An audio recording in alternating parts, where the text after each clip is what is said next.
The program was to design a modern home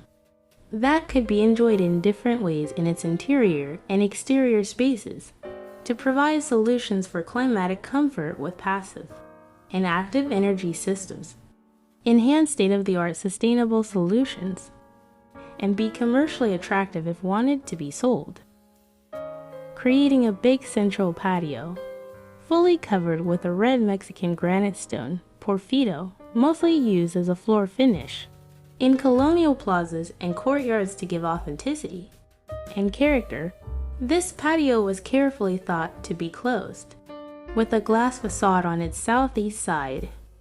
and a skylight roof to receive the first sun rays and heat itself, and the rest of the house by thermal mass heat radiation in the winter season, and to fully open and cool the house in the summertime. This glass facade and skylight roof are accompanied by a steel lattice skin that has the quality of sliding with a rail system, an opening regulating the amount of sunlight and ventilation to come in. The guava tree in the center gives a sculptural mood, fruit, and in the summertime, a nice shadowed area.